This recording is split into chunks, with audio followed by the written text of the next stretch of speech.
복된 날입니다. 주님의 은혜가 가득하시기를 축복합니다. 사무엘상 31장입니다. 사무엘상 31장. 블레셋 사람들이 이스라엘을 침해 이스라엘 사람들이 블레셋 사람들 앞에서 도망하여 길보아 산에서 엎드러져 죽으니라. 블레셋 사람들이 사울과 그의 아들들을 추격하여 사울의 아들 요나단과 아비나답과 말기수아를 죽이니라. 사울이 패전함에 활 쏘는 자가 따라잡으니 사울이 그 활 쏘는 자에게 중상을 입은지라.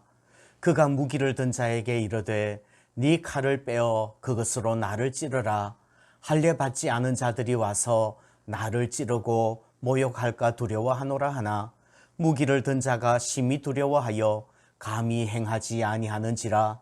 이에 사울이 자기의 칼을 뽑아서 그 위에 엎드러지매 무기를 든 자가 사울이 죽음을 보고 자기도 자기 칼 위에 엎드러져 그와 함께 죽으니라.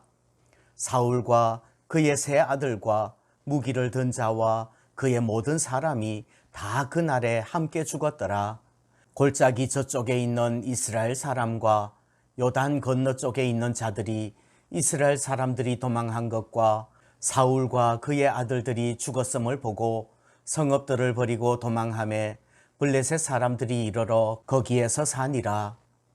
그 이튿날 블레셋 사람들이 죽은 자를 벗기러 왔다가 사울과 그의 세 아들이 길보아 산에서 죽은 것을 보고 사울의 머리를 베고 그의 갑옷을 벗기고 자기들의 신당과 백성에게 알리기 위하여 그것을 블레셋 사람들의 땅 사방에 보내고 그의 갑옷은 아스다롯의 집에 두고 그의 시체는 벳산 성벽에 못 박음에 길르앗 야베스 주민들이 블레셋 사람들이 사울에게 행한 일을 듣고 모든 장사들이 일어나 밤새도록 달려가서 사울의 시체와 그의 아들들의 시체를 벳산 성벽에서 내려가지고 야베스에 돌아가서 거기서 불사르고 그의 뼈를 가져다가 야베스 에셀나무 아래에 장사하고 7일 동안 금식하였더라.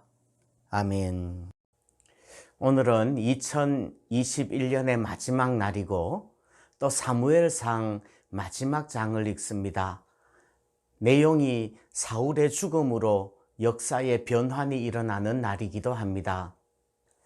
이제 사울의 죽음 앞에서 그 사울의 삶을 정리해 볼 필요가 있습니다. 다윗은 시작이 미약했지만 나중은 창대한 사람이었다면 사울은 시작은 멋있었는데 나중에는 미약해진 사람인 것 같아요. 왜 그랬을까요? 많은 이유들이 있겠지만 중요한 건 몇 가지만 추려보고 싶습니다. 첫 번째는 교만이지요. 사울은 처음 제비 뽑힐 때는 겸손했습니다. 그러나 왕이 된 후에는 금방 교만해지지요. 레위인이 아닌 자기 자신이 번제를 집례하고 자기를 위하여 기념비를 세우는 겁니다. 교만이 사울을 망하게 한 거예요. 두 번째는 불순종이라고 할 수 있습니다. 사울은 아말렉을 진멸하지 않고 양과 소의 좋은 것을 남겼습니다. 명분은 여호와께 제사하려고 남겼다고 하지만 어쨌든 그것은 온전한 순종이 아니었습니다. 왜곡된 순종, 마음으로부터 부족한 순종은 온전한 순종이 아닙니다. 결국 불순종과 교만이 사울을 망하게 하는 거예요. 그렇다면 사울은 왜 그렇게 불순종하고 교만했을까요? 저는 한 가지 말씀드리고 싶습니다. 결국은 삶의 방향의 문제입니다. 모든 죄의 근본적인 원인은 삶의 방향이 잘못되었기 때문입니다. 하나님을 향하여 살지 않고 사람을 향하여 사는 거지요. 천국을 바라보면서 사는 것이 아니라 세상을 바라보면서 사는 겁니다. 그러니까 가치의 기준이 사람들에게 맞춰져 있고 세상에 맞춰져 있는 거예요. 사울은 하나님의 명령보다 백성들을 더 두려워하였고 하나님께 칭찬과 인정을 받기보다는 사람들 앞에서 높아지기를 원했던 겁니다. 심지어 제사 드리는 것까지도 하나님 앞에서 드리는 것이 아니라 사람들 앞에서 사람들 보라고 제사 드렸던 겁니다. 여호와 하나님은 중심을 보시는 하나님이십니다.